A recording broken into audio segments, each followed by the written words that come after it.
Hi viewers, welcome to our YouTube channel ITI study. So before క్లాస్లో మనం ఎలాస్టిసిటీకి సంబంధించి కొన్ని టాపిక్స్ అనేవి డిస్కస్ చేసాం. సో ఈరోజు క్లాస్లో మనం డిస్కస్ చేయబోతున్నటువంటి topics, what is the difference between stress and strain, types of stresses and strains, అదేవిధంగా Hooke's law, and next one stress and strain. So ఈ 3 టాపిక్స్ అనేవి ఈ క్లాస్లో మనం డిస్కస్ చేయబోతున్నాం. So first one types of strain. So what is the meaning of strain? So strain అంటే ఏమిటి అంటే, సో బిఫోర్ క్లాస్లో మనం డిస్కస్ చేసాం. సో స్ట్రెయిన్ అంటే ratio of change in dimension to the original dimension. That means ఒక object మీద మీరు ఫోర్స్ అప్లై చేసినప్పుడు ఒక ఆబ్జెక్ట్ యొక్క డైమెన్షన్స్ అనేవి చేంజ్ అవుతాయి. సో ఆ చేంజ్ అయిన డైమెన్షన్స్ బై మీరు ఫోర్స్ అనేది అప్లై చేయకముందు ఉన్నటువంటి డైమెన్షన్స్, వాటి యొక్క రేషియోని మనం స్ట్రెయిన్గా చెప్పాం. సో ఈ స్ట్రెయిన్స్ అనేవి బేసిక్గా 3 types. First one longitudinal strain, second one volumetric strain, and third one shear strain. So these are the classification of strain. So first one longitudinal strain అంటే ఏమిటి అంటే, సో ఫస్ట్ వన్ మీరు observe చేసినట్లయితే this is the longitudinal strain. So longitudinal means లెంత్లో కనుక మీరు force apply చేసినప్పుడు ఒక ఆబ్జెక్ట్ యొక్క లెంత్లో కనుక చేంజెస్ వస్తే, సో ఆ స్ట్రెయిన్ని లాంగిట్యూడినల్ స్ట్రెయిన్గా మనం డిఫైన్ చేస్తాం. సో లాంగిట్యూడినల్ స్ట్రెయిన్ ఎలా డిఫైన్ చేస్తారండి? మీరు ఫోర్స్ అప్లై చేసినప్పుడు ఒక ఆబ్జెక్ట్ మీద ఆ ఆబ్జెక్ట్లో లెంత్లో కనుక మార్పులు వస్తే ఆ స్ట్రెయిన్ని మనం లాంగిట్యూడినల్ స్ట్రెయిన్గా డిఫైన్ చేస్తాం. అదేవిధముగా volumetric strain. So volumetric strain ఎలా డిఫైన్ చేస్తారండి అంటే, మీరు ఫోర్స్ అప్లై చేసినప్పుడు ఒక ఆబ్జెక్ట్ యొక్క వాల్యూమ్లో, దాని యొక్క ఘన పరిమాణంలో కనుక చేంజెస్ వస్తే, సో దాని యొక్క రేషియోని, that means change in volumetric of object by original dimensions of the object, ఈ విధంగా మనం డిఫైన్ చేస్తాం. అదే విధముగా షేర్ స్ట్రెయిన్. సో ఈ స్ట్రెయిన్ అనేది ఎలా డిఫైన్ చేస్తారు అంటే, this is the ratio of deformation of the object to the original dimensions of the object.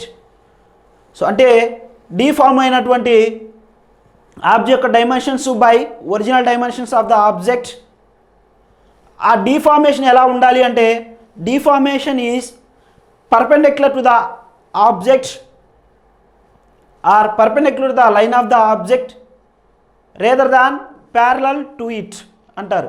So అంటే పర్పెండిక్యులర్ అయినా ఉండొచ్చు, అదే విధముగా ప్యారలల్గా కూడా ఆ చేంజెస్ అనేవి ఉండొచ్చు. సో ఈ షేర్ స్ట్రెయిన్ని ట్యాన్ పైతో రిప్రజెంట్ చేస్తారు. ట్యాన్ పైతో మనం రిప్రజెంట్ చేస్తాం. Okay, so these are the classification of strain. So first one longitudinal strain. So ఈ లాంగిట్యూడినల్ స్ట్రెయిన్ ఎలా చెప్తాము అంటే, మీరు జాగ్రత్తగా చూసినట్లయితే లాంగిట్యూడినల్ స్ట్రెయిన్, సో ఇది ఈజ్ ఈక్వల్ టు ఫార్ములా చూడండి, L2 minus L1 by L1. Okay, so L2 minus L1 by L1. Here L1 is the initial length, అంటే స్టార్టింగ్లో ఉన్నటువంటి ఆబ్జెక్ట్ యొక్క లెంత్ అండి L1 అంటే. అదే విధముగా L2 అంటే final length. So here L2 minus L1 is the change in length by L1 is the original length. So what is the longitudinal strain formula andi? That is equal to L2 minus L1 by L1. So this is the formula of longitudinal strain. So volumetric strain యొక్క formula ఏమిటి అంటే, జాగ్రత్తగా చూసినట్లయితే V2 minus V1 by V1. So V2 is the final volume. అదే విధముగా V1 is the original volume of the object. Okay, so this is the formula v2 minus v1 by v1. అదే విధముగా sharing strain మీరు observe చేసినట్లయితే, so sharing strain ఎలా చెప్తామంటే జాగ్రత్తగా observe చేయండి. సో స్టీరింగ్ స్ట్రెయిన్ ఎలా చెప్తామంటే ఒక ఆబ్జెక్ట్ తీసుకొని ఏబిసిడిగా రిప్రజెంట్ చేసాం. మనం ఫోర్స్ అప్లై చేసామండి డీసీ మీద. చూడండి, డీసీ అనే సైడ్ మీద ఫోర్స్ అప్లై చేసాం. ఫోర్స్ అప్లై చేసినప్పుడు ఆ వస్తువు యొక్క డైమెన్షన్స్ ఏ విధంగా మారతాయి అంటే చూసినట్లయితే ఈ విధంగా మారతాయండి. స్టార్టింగ్లో ఎలా ఉందండి, స్టార్టింగ్లో ఈ విధంగా ఉంది.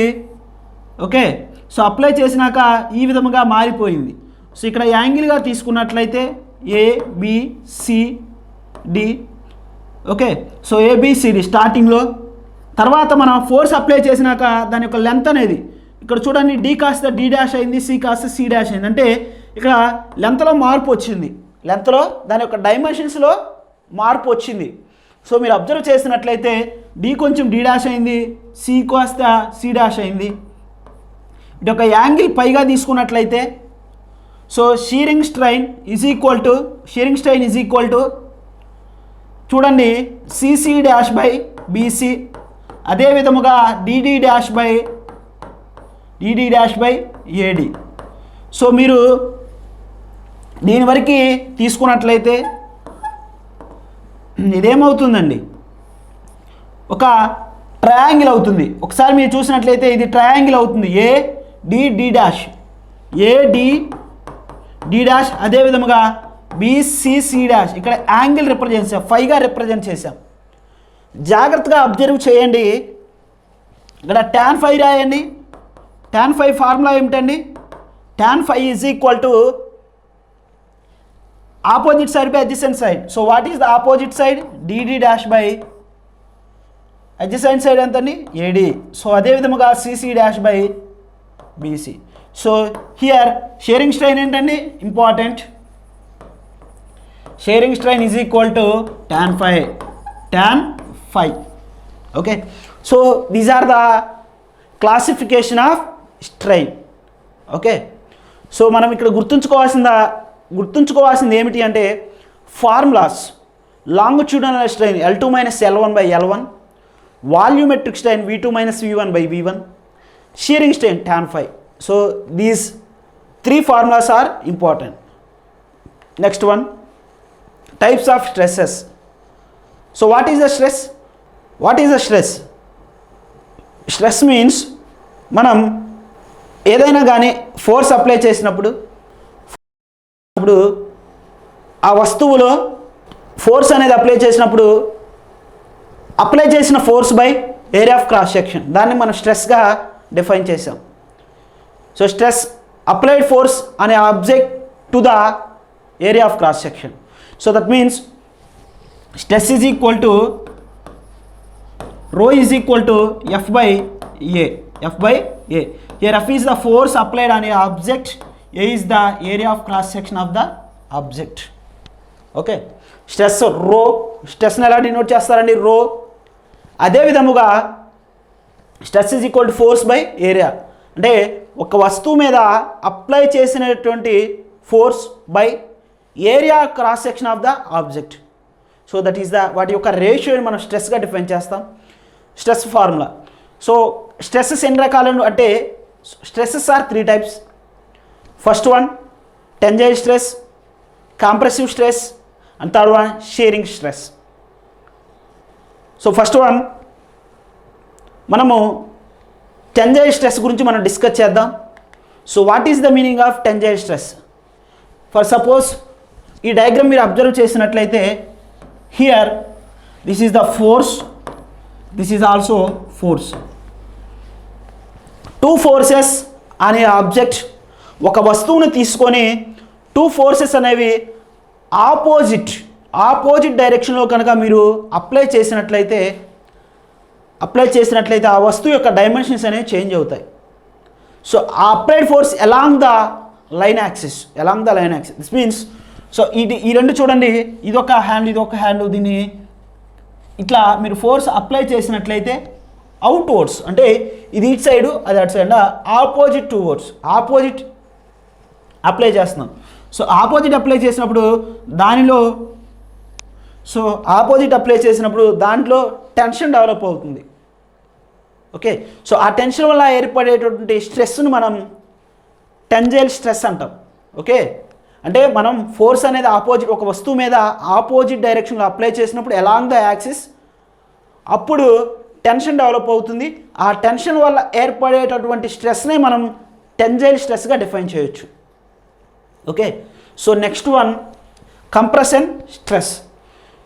So in compression stress forces are acting అనే ఆబ్జెక్ట్ టువర్డ్స్ ఈచ్ అదర్. అంటే టూ ఫోర్సెస్ అనేవి టువర్డ్స్ ఈచ్ అదర్ అప్లై చేయాలి. టువర్డ్స్ ఈచ్ అదర్ అప్లై చేసినప్పుడు ఆ వస్తువు అనేది కంప్రెషన్ స్టేట్లోకి వెళ్ళిపోతుంది. సో మీరు అబ్జర్వ్ చేసినట్లయితే ఈ డయాగ్రామ్లో సో ఫోర్స్ ఎటు అప్లై చేస్తుందని టువర్డ్స్, ఇక్కడ కూడా ఫోర్స్ అనేవి టువర్డ్స్ అప్లై చేస్తున్నాం. అప్పుడు ఏమవుతుందండి, ఈ వస్తువు కంప్రెస్ అయిపోతుంది. ఓకే, సో ఆ కంప్రెషన్ వల్ల ఏర్పడేటటువంటి స్ట్రెస్నే మనం కంప్రెసివ్ స్ట్రెస్గా డిఫైన్ చేస్తాము. Okay, so next one shear stress. So what is the meaning of shear stress? Shear స్ట్రెస్ని ఎలా డిఫైన్ చేస్తాము అంటే మనం 2 or more tangential forces acting అనే ఆబ్జెక్ట్, అంటే 2 లేదా అంతకంటే ఎక్కువ టాంజెన్షియల్ ఫోర్సెస్ని ఒక ఆబ్జెక్ట్ మీద కనుక మీరు అప్లై చేసినట్లయితే ఆ ఆబ్జెక్ట్లో ఏర్పడేటటువంటి స్ట్రెస్నే మనం షియర్ స్ట్రెస్గా డిఫైన్ చేయవచ్చు. ఒకసారి మీరు చూసినట్లయితే సో ఇక్కడ ఇనీషియల్గా ఈ విధంగా ఉందండి, మీరు ఇలా అప్లై చేశారు, దాని యొక్క షియర్ స్ట్రెస్ ఈ విధంగా అయింది. అంటే 2 or more tangential forces acting on an object, then the stress is developed. The stress is called as shear stress. So these are the classification of stresses. So tangential stress forces are opposite applied. In compression stress forces towards each other. In shearing stress forces 2 or more forces tangential each other applied. So these are the classification of stresses. So next one, difference between stress and strain. So what is the stress? Stress means force applied on an object per unit area, that is called stress. Strain means the ratio of change in dimension to the original dimension, that is called as strain. So next one, stress is denoted by the sigma or rho. So whatever it is, strain is denoted by E and strain is denoted by E. So sigma is equal to ఇక్కడ force per unit area, అదేవిధంగా ఇక్కడ లెంత్లో వచ్చేటువంటి మార్పుని strain. So these are the main differences between stress and strain. Okay, so next one Hooke's law. It is the most important in elasticity chapter. What is the Hooke's law? In 1660 Robert Hooke's అనే ఆయన ఒక scientist ఈ లాని మనకి invent చేశాడు.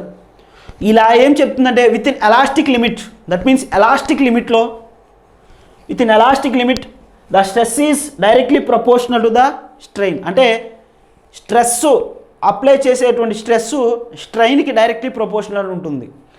ఎంతవరకు అంటే with elastic limit, అంటే ఆ వస్తువు యొక్క సాగే గుణ properties, that means limits.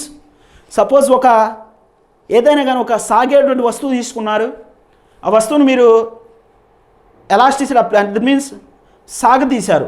So సాగదీసినప్పుడు అది ఏమవుతుందండి అంటే దాని ఎలాస్టిక్ లిమిట్ వరకు మాత్రమే అది సాగుతుంది, తర్వాత అది తెగిపోతుంది.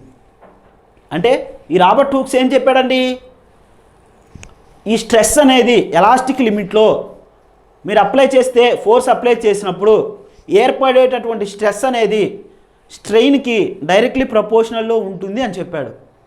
So that is the Hooke's law. Here stress is directly proportional to the strain. Stress is represented by sigma, strain is represented by epsilon. Here sigma ఇక్కడ డైరెక్ట్లీ ప్రపోర్షనల్ రిమూవ్ చేసినట్లయితే is equal to వచ్చింది. అదేవిధంగా ఒక constant మనం పెట్టాం. So here ఈని ఒక side ఉంచేసి ఈ సైడ్ తీసుకెళ్తే here is equal to sigma by epsilon. That means sigma అంటే ఏంటండి? Stress, strain, stress, strain. So here is call చాలా చాలా important, Young's modulus, Young's modulus. Okay, so Young's modulus, what is the formula of Young's modulus? Stress by strain. So what is the units? KG per centimetre square. Okay, so this is the Hooke's law. మీరు graph కనుక observe చేసినట్లయితే directly proportional means strain పెరుగుతుందండి, stress కూడా పెరుగుతుంది. అదేవిధంగా stress పెరిగింది, strain కూడా పెరుగుతుంది. అంటే డైరెక్ట్లీ ప్రపోర్షనల్ మీన్స్ ఒక వాల్యూ కనుక మీరు పెంచితే ఆటోమేటిక్గా రెండు వాల్యూ కూడా ఆటోమేటిక్గా ఇంక్రీజ్ అవుతుంది. అదేవిధంగా ఒక వాల్యూ డిక్రీజ్ అవుతే రెండో వాల్యూ కూడా ఆటోమేటిక్గా డిక్రీజ్ అయిపోతుంది. So that is the meaning of directly proportional. Okay, so ఈ చాప్టర్ మనం ఏమేమి కవర్ చేసాము అంటే difference between stress and strain, types of stress, types of strain, what a example, అదేవిధంగా హూక్స్ లా. సో ఈ ఎలాస్టిసిటీ ఎలాస్టిసిటీ చాప్టర్లో ఇవి ఇంపార్టెంట్. సో ఈరోజు క్లాస్ ఇంతటితో కంప్లీట్ అయిపోయిందండి. మరిన్ని వీడియోస్ కోసం మన యొక్క యూట్యూబ్ ఛానల్ ఐటీఐ స్టడీని ప్రతి ఒక్కరూ లైక్ చేయండి, షేర్ చేయండి, సబ్స్క్రైబ్ చేసుకోండి. పక్కనే ఉన్న బెల్ ఐకాన్ ప్రెస్ చేసినట్లయితే మరిన్ని వీడియోస్ మన ఐటీఐ స్టడీ ఛానల్ నుంచి మీకు మేము అందించగలుగుతాము. థ్యాంక్